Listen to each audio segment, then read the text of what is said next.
Okay, so discuss natin kung paano mag-solve ng angle of twist sa strength of materials, no? The 60 mm diameter steel shaft is subjected to the torque shown.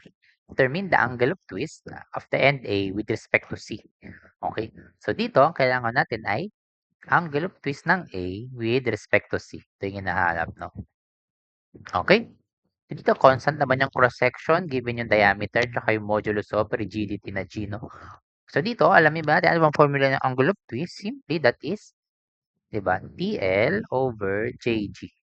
Okay, ito yung polar moment of inertia and yung modulus of rigidity.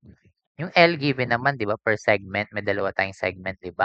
Kailangan na natin hanapin yung torque per segment, no? Okay, so dito, sa AB natin, di ba, ano ba yung torque sa segment AB natin? Okay, pag ano kasi, di ba, pag ganito siya, okay, so using yung ating right hand rule, no, pagka ganito kasing dinrawing natin yan, so pag ganito yan, no, okay, 2 kN meter. Okay, so sabihin, yung torque niya ay TAB, that is 2 kN meter din, di ba? Tama? Okay, while yung sa BC naman natin, okay, pag ganito. Okay, ganyan kasi yung symbol ng torque, di ba? Yung double arrow. Okay, ito yung sa BC, no? Okay, itong 3 naman ay pag ganito siya. 3 kN per meter.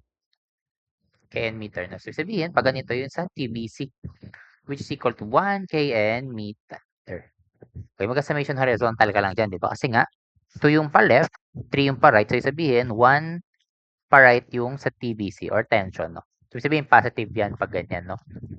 Okay, so dito, okay, mag-summation lang tayo ng torque is equal to, wait, urong lang natin to.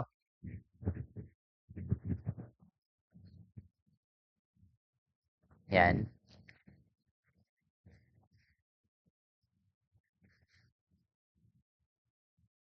Okay, summation lang tayo ng torque, no? That is equal to, unahin ito yung sa AB, that is negative kasi compression, no?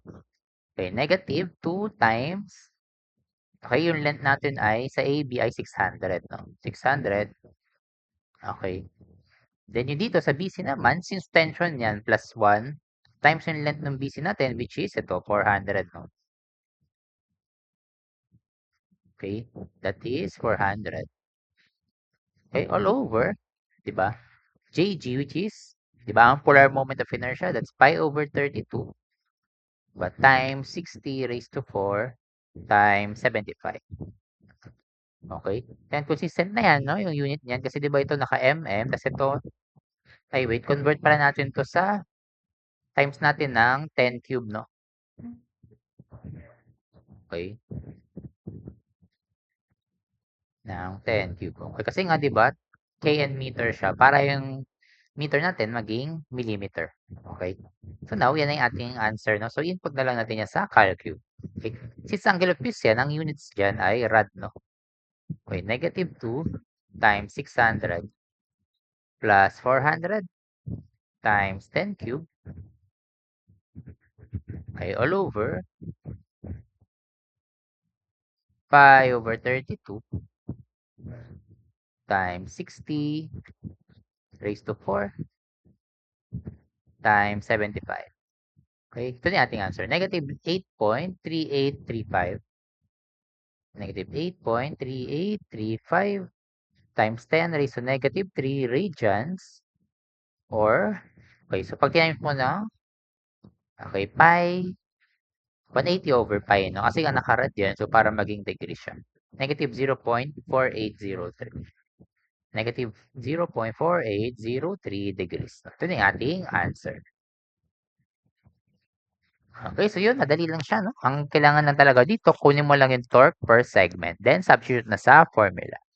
Okay, so ganun lang, no? Pagkuha ng angle of twist. So, thank you for listening.